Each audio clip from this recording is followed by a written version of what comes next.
Hey guys, and welcome back to the channel. I'm out in the desert again. That means that I've got another all-terrain bike. This one is from Avantrek and it's called the Cybertrack 200. They're a fairly new company to the e-bike world. They've got 3 models to choose from. The Cybertrack's being sold for $999. So for this price range, I've been surprised for good and for bad. Sometimes, there's a bike that, it feels like a $1,000 bike, and others, they actually perform very well. So let's see what the Cybertrack 200 can do, starting off with the speed test.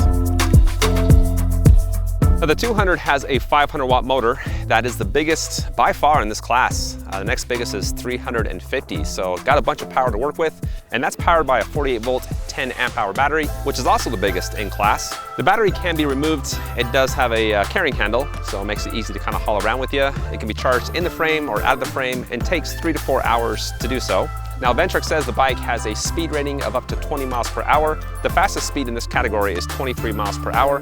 So we should be able to reach that, if not beat it. The bike has 5 pedal assist levels. I am going to do the test on a paved surface and show you how fast each level can go, starting off with the first.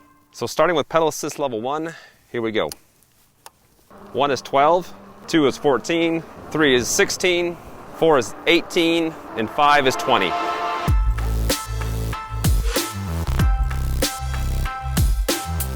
The 200 has a 6061 aluminum alloy frame that is foldable. It condenses down small enough to fit, into a backseat of a car. It is one of the heavier bikes in this range at 57 pounds and actually has the lightest carrying capacity at 265 pounds.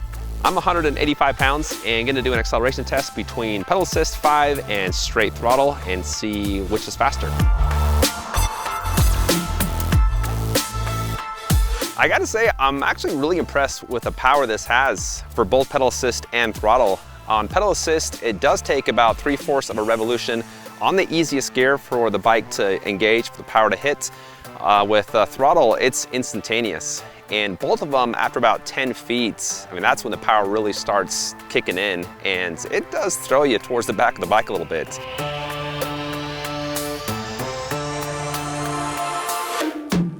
The 200 has a range rating of 25 to 50 miles. I came out again to the desert to do that test. I actually drove here this time, so there's no section where I'm gonna be on paved surfaces. This is off-road completely.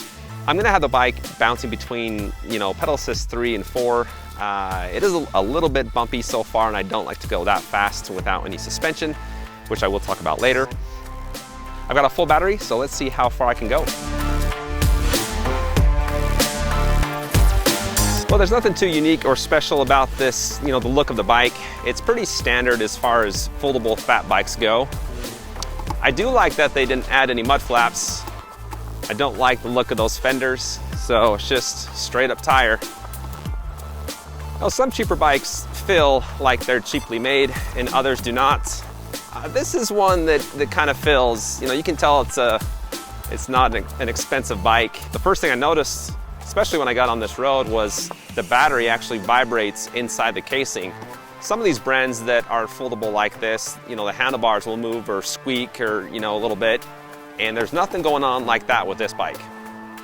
With these types of bike, the handlebars are straight up, which I do like because it gives you just awesome posture, You're basically sitting in a chair, that's what it feels like, and it's very comfortable to ride. But as far as just like cornering and hitting a rocky or bumpy section, it's just not the most stable bike. Usually these cheaper bikes have a very loud motor. This one is very quiet. One of the quietest motors I've tested. The reaction time of the pedal assist and throttle is fantastic. It's one of the most reactive motors I've seen. The bike has aluminum alloy 620 millimeter handlebars. That is a good length for the bike. I've got nice control.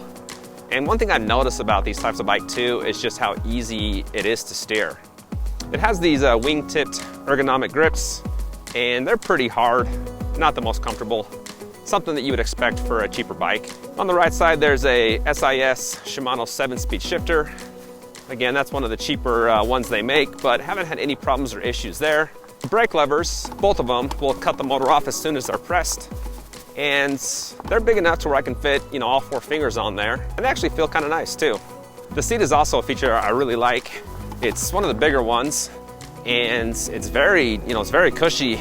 And they have added some, suspension, some spring suspension on the back end, which you definitely need.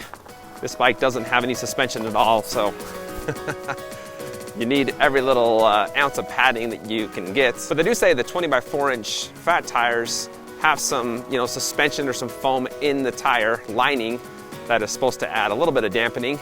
And honestly, it's it's hard to tell if that's actually working or not. Now those tires are puncture resistant, and they do have, both of them have a reflector strip on each side. I'll just be honest with you guys, this is a pretty bumpy ride. It's one of the bumpiest rides I've had for off-road riding. This is the type of bike where you're gonna wanna find a nice, gravel road. The smoother the trail, the better the ride for this bike. Well, I made it back to my truck, and I had a battery bar left, but the power was starting to diminish quite a bit over the last half a mile, so maybe another mile. My tracking app recorded 11 miles with 675 feet elevation gain, so not a lot of elevation. I usually try to hit about 1,000 feet, so I'm a little bit shy there. I was hoping, for about 15 or over 15 miles for a bike in this price range.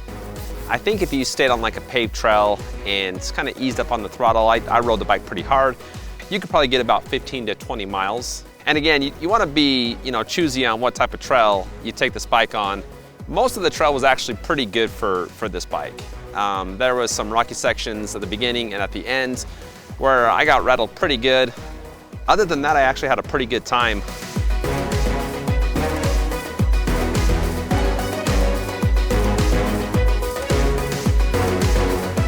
The Cybertrack has 55 Newton meters of torque and is rated to climb a hill up to 15%. There's a bunch of hills in this area. Let's go see how well it can climb them. Okay, I got a pretty steep hill in front of me. It's, short, probably, I don't know, 30, 40 feet long. I don't know if you can see that, but that is 37.6%. More than double what this bike's meant to do. I am gonna get a running start at this with some speed and see what happens.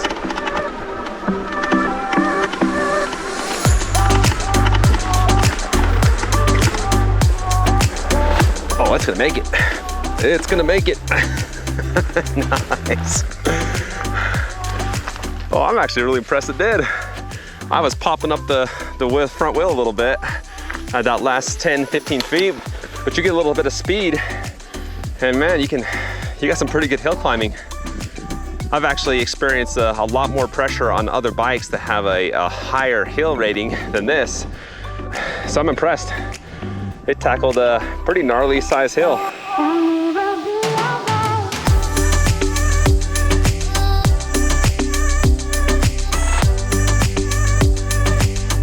The bike has dual 160 millimeter disc brakes, front and rear.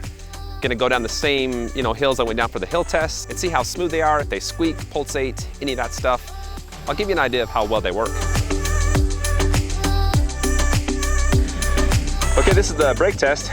Gonna go down the same hill I just came up.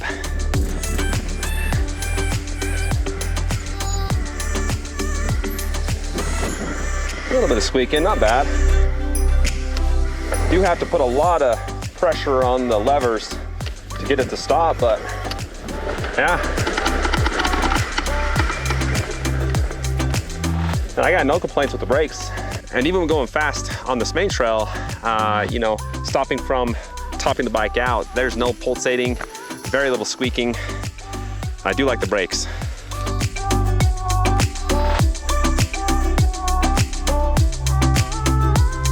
I want to show you guys the LCD screen like I usually do. You have the control pad on the left, power button is below. Hold that for a couple seconds. Screen turns on, and I do have that set to the highest brightness. It is a sunny day and it's a little bit dim, not the brightest screen. Plus or minus to change the pedal assist level, it goes 0 to 5. If you hold down the minus button, that should engage the walk assist, which it does. All right, as soon as you take your finger off, it shuts off the power. On the side is how you change to view different readouts. So average speed, top speed, odometer, things like that. There's a light switch here. The bike doesn't come with lights, but you can add that. There is that option. And that's pretty much it. Well, I actually like the bike. I like the power the bike has. You know, there's no suspension, and that's kind of what you'd find for cheaper bikes. But as far as power, acceleration, the ability to climb hills, like, this isn't that bad at all. And the seat's fantastic, very comfortable, and it does have some shocks there, so it does help a little bit with the rougher sections of the trail. Again, this is the type of bike that you want to be choosy on what, you know, terrain you take it on, what type of off-road trail. A nice, you know, gravel paved road up in the canyon would be perfect for something like this. The 200 comes with an IPX4 waterproof rating, which means it can withstand splashing from any angle. It has a 1-year warranty and free shipping in the lower 48. Now, I get a lot of comments about customer service. They have a warehouse in New Jersey and California, and that if something does happen to your bike, you know, you need an extra part, they do ship out within 3 to 7 days, and then they also respond to any emails within 24 hours. So that wraps up the review. I got the link in the description if you want to check this bike out. I've also got a link to my website, electricrevolutionreviews.com. There you can find all of my reviews sorted by price and capability. So if you want any help picking out a bike that fits your needs, definitely check that out. Before you go, hit that like button, and please subscribe for the latest in electric bike, board, and scooter reviews. Thanks for watching, and I'll see you next time.